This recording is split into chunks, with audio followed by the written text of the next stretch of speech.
Hey Elevator, and welcome back to this yoga practice where we're going to be diving into the couch stretch. We have done this one in the club before because opening up the psoas is so important, especially when we talk about all the fears around money, around success, around failure. Live in that psoas that is connected to the hips. Yeah, the big deal here is that a lot of times we're working on mindset work, right? We're doing things, we're doing our affirmations, we're doing our manifestation, and we're going back through what our old money wounds are. But what ends up happening is when you are in that scarcity mindset, when you're in that lack mindset, what ends up happening is your body contracts, the psoas specifically. And so when you have that tension stored in your body, your body's still working from that. So your system is still working from that. And so you really have to combine both the mental work and the body work. And that's exactly what we're gonna do today. A lot of people skip couch stretch, which is what Britt already said she wanted to do when we were trying to figure out what the logistics were for filming this. She's like, you have me doing this, I'm pissed. Did you just say that? I did. I'm like 2 minutes each side. And I tore my quad in high school, and there's a lot of trauma around it. And so when I get into couch stretch, it really activates and like opens up a lot of that tightness and tension from high school. So heads up, this is not probably gonna feel that great.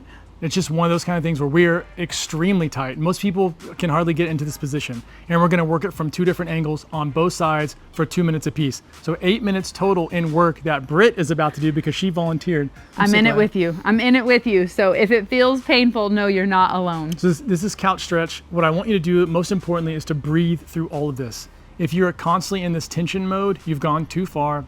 Back off, relax a little bit. Remember, we're relaxing the nervous system. The idea is not to add more tension and more stress in. So we're gonna have Britt over here demoing this.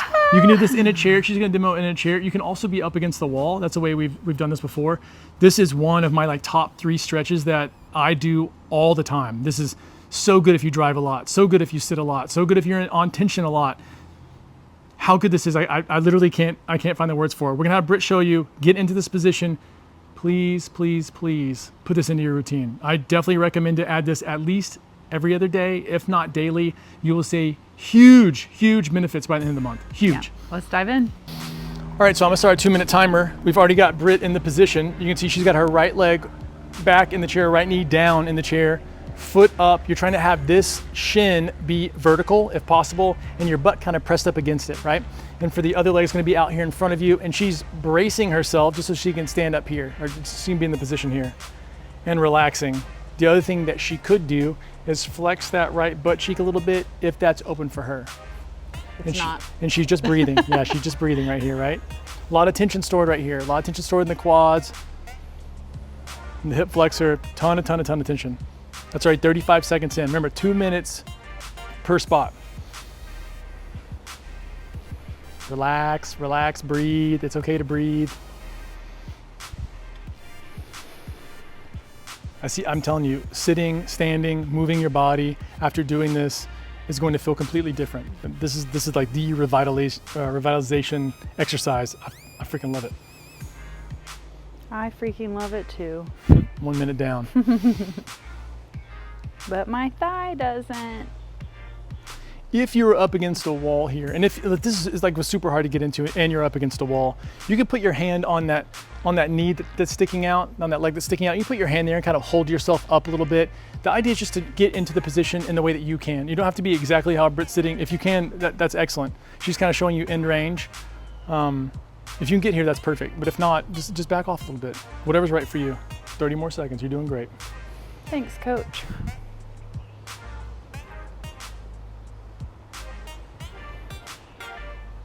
Perfect. Still deep breathing. If you can close your eyes down and want to do that, do it.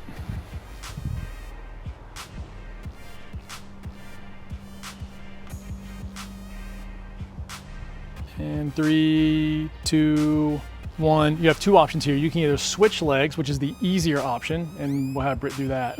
Yes, we'll switch legs, or you could have stayed on the same side and done the second round. We're just gonna lean forward on that leg this time. So Britt swap sides. She got the left leg, the left shin going vertical now. Same exact thing. You're back in the same position. If you're on the wall too, she's got a nice cushion here because of the chair that she's in. If you're on the wall, put a towel down or a pillow down on your knee. You definitely don't want to, this can bang up the knee a little bit if you're not used to that. Definitely put something down. Way Yeah, more normally we do this on the couch. That's why it's called the couch stretch, and you put your knee into the cushion and up against the back of the couch. But I will say, like, this is interesting for a chair. I usually do it on the ground and like up against a wall or up against the couch. The goal is to find what works for you, right? But I was gonna say, this was our best wall, and the only thing that I'm noticing difference is like versus a couch or versus and kind of on a couch you feel this way, but there's more pressure like on your standing leg. So I could see people's right leg getting tired. Sure. Versus just the stretching. Which is a good reason to swap in between the things, because the next one you're gonna definitely feel a lot more tension in that front leg, because that's what we're gonna be aiming for. All right, 40 more seconds on this side. You're doing great, team. Always got the stopwatch. Always got the stopwatch working. Keep us honest.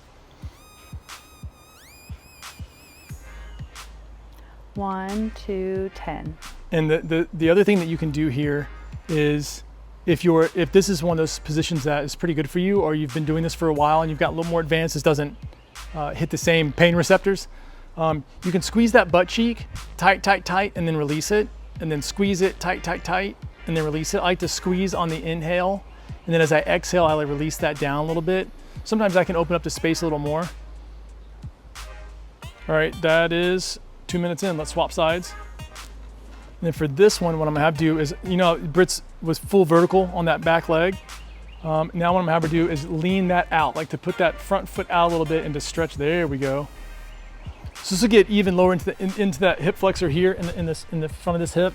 That's what we want to start stretching here. So same deal. If you've got a wall, you can do the exact same style of stretch. Sometimes you have to put your hands on the ground or have something that you can brace yourself up against.